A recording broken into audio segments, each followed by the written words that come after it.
Biyya ormaa keessatti maraatte akkatti baanu beekna malee akkatti gallu hin beeknu. Hunduma keenya Waaqayyo bakka jirrutti nu faana haa ta'u.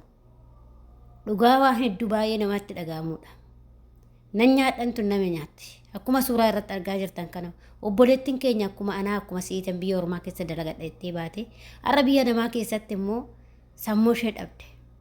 Ashamaa akkam jirtu hordoftoota kabajamtoota chaanaala kootii kan biyya keessaa kan biyya alaa bakka jirtanitti nageenyi Waaqayyoo isin haa baay'atu. Akkam jirtu kan obboleettiin keessan nagaa guutuu qabu. Galata Waaqayyoo isin jecha isinillee baga nagaa taatanii baga jiraatanii isiniin jedha. Naguma jirtu fayyaa keessanii nagaa kooti. Anis nagaa kooti galata Waaqayyoo isin jecha egaa hordoftoota kiyyaa warroonni chaanaala kiyyaaf immoo haarawaa taatan subscribe gochuudhaan maamila keenya ta'aa isin jedha obboloota kooyi. Egaa akkuma amma viidiyoo irratti argaa jirtanitti obboleettiin keenya tokko biyya namaa keessatti sammuun ishee tuqamee baay'ee rakkina keessa jirti. Nuti akkatti baanu beekna malee akkatti gallu hin beeknu jechuudha. Innaa immoo adaraa keessan of eeggadha obboloota kooyi wallaa dhugaa rabbii jechuudha. Nuti gaafa baanu hojjetanneetuma of jijjiirra jenna garuu waan hundumaa kan gochuu danda'u Waaqayyoodha jechuudha. Dhugaa akkatti baanu beekna malee akkatti gallu hin beeknu waan ta'eef kanaaf obboloota koo adaraa keessa Waaqayyoo isin haa eegu. Of eeggannoo godhaa isinillee hanga danda'ametti jechuudha. Akkuma argaa jirtan micayyoon baay'ee tokko akin beetitti illee xiqqoo sammuun tuqame waan ta'eef teessee haalaniin fudhachuu dadhabde marfee jechuudha yookiin gulukoosii jechuudha. Kanaaf hedduu akka nama gaddisiisa jechuudha. Jireenyi biyya ormaa hangana jechuudha. Garuu homa feenillee taanu hoon dhukkubellee yoo waa feenis taane mana namaa keessatti Waaqayyoomti nama dhibin mana namaa keessatti. Biyya ofiitii fi haati ofii takka kan jedhan isa kanaadha jechuudha. Maaliif gaafa dhibamtellee haadha kee bira hoo jiraatte haati kee ol si garagalchitee si yaallatti. Garuu biyya ormaa kana keessatti kun si ajjeesuu danda'a, kun akka barbaade si godhuu danda'a, namni si yaaluu hin jiru. Hedduu siqaayii hedduu keessa nama seensa jechuudha.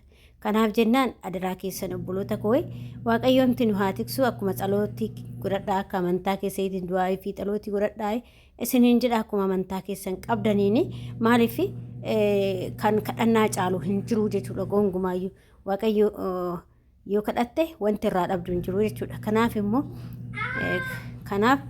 kanaaf obboloota koo namni akkatti bahu beeka malee akkatti galu hin beeku jechuudha. Micayyoon kunis akkuma anaati akkuma si'iiti nan dalagadha jettee baate biyya ormaa keessatti garuu wanti kun mudate jechuudha.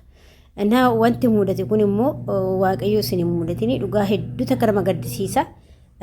Kanaaf namni gaafa biyyaa bahu hundumti keenyayyuu fayyuma biyyaa bahanii garuu wanti biyya ormaa keessatti nama qunnamu waa hedduudha. Waaqayyo waan seensu nurraa haa qabu. Kanaaf of jajjabaadhatii of jajjabeessatii adaraa keessanii biyya ormaatii akka gallu ta'uu qabna. Hundi keenyayyuu wal gorsinee wal deeffachuu qabna. Akkasuma immoo jireenyi biyya ormaatii isin agartanii akkatti isheen nama darartu akkatti isheen nama waan hedduu nama gootu jechuudha. Keessattuu ijoolleen dararamaa jira yeroo kana keessatti hedduudha jechuudha. Baay'een keenya immoo sirriitti dararamaa jira jechuudha. Namni akkamitti akka bifuma teenya tana ilaala malee namni akkamitti akka jiraachaa jirru maal akka hojjechaa jirru namni nu beeku hin jiru jechuudha.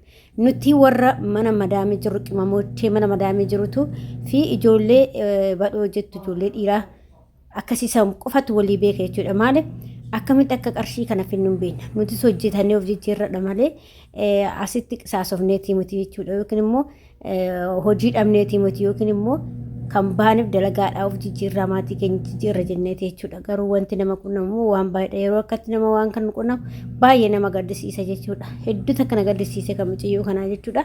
Waaqayyoon ishii haa fayyisu. Kan fayyaa caalu gonkumaa hin jiru. Nuti gaafa fayyaa qabaannee dalaganne dhugaa Waaqayyoof galatan galchinu bare. Maal akka ta'e hin beeku ani dhugaa mee nama meeqatama baqa osuma fayyaa qabaanneetuma dalagannu kana baqa hin wani wannoo jenna beektan ufitti akkana godhadhu dide jennee waan hedduu yaadna jechuudha. Garuu yaa Rabbii yaa Waaqayyo koo ati fayyaa kan nuu kennitee galatoomi jennee Waaqayyo keenya hin galateeffannu. Akkasuma immoo kadhannaa keenya hin godhannu baqa maaliif akka ta'e hin beeku dhugaa Rabbii naa galuudde jechuudha. Kanaafiyyuu obboloota koo akkuma jirtanitti kadhannaa keessaniif jabaadhaa. Kadhannaa keessan kadhadhaa. kan kadhannaa caale tokkoyyuu hin jiru jechuudha. Wanti ati yaadde hundumtuu karaa kadhannaatiin siif sirraa jechuudha. Inna kanaaf immoo kadhannaa nama barbaachisaa. Jireenyi biyya ormaa dukkana jechuudha. Namatti cillima kana keessaa immoo bahuudhaaf kadhannaa godhachuudha.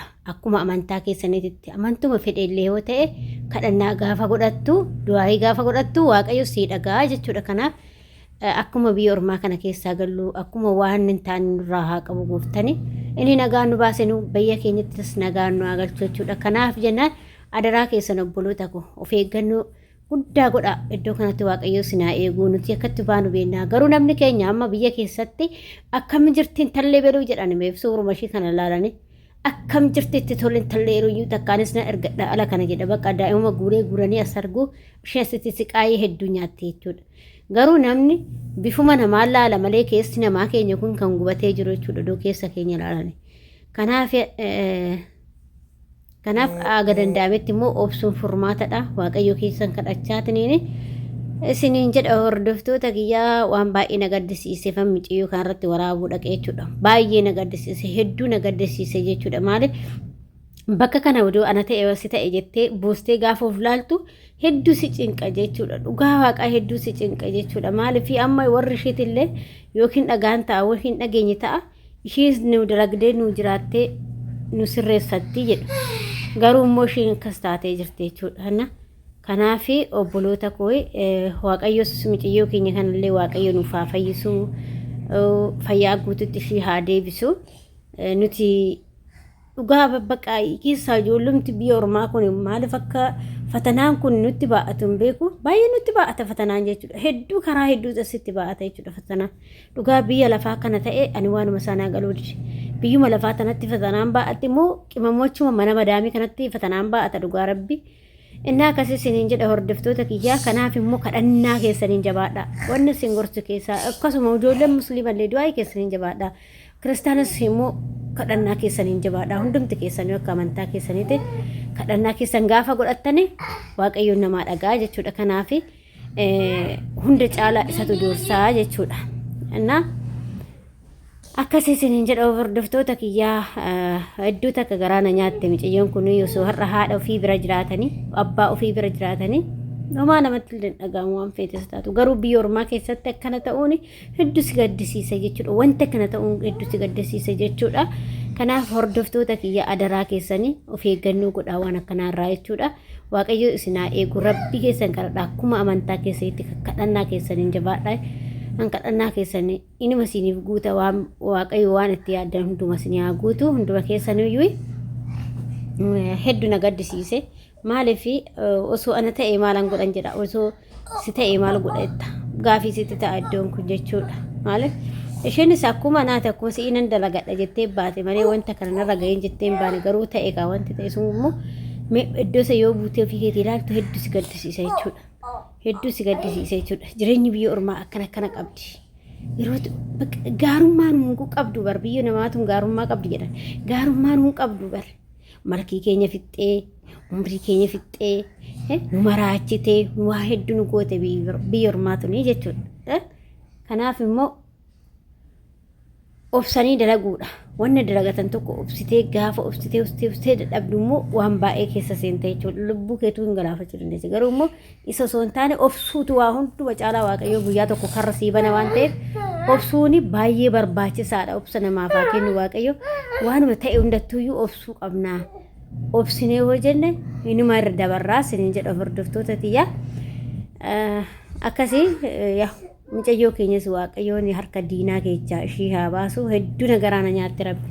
Hedduu takka garaana nyaatte. Maaliif jira? Maal biyya ormaa keessatti akkana ta'uun hedduu garaa nama nyaatti. Osoo biyya keenya ta'ee rakkoo takka hin qabu jechuudha. Maaliif akimiinitis dadhattu ta'e haadha fi abbaan keessa bira jirta isaaba malee jiraattes ta'e waan baay'eetu namarraa qalal jedha jechuudha. Garuu har'a ishee immoo hedduu garaana nyaatte rabbi. Hedduu takka garaana nyaatte jechuudha. Kanaaf obboleetti teenya waaqayyoon fayyaa guututti si haa deebisu obboleetti kun fayyuma guututti kalaas kashi fayyaa guututti si haa deebisu waaqayyo ishee.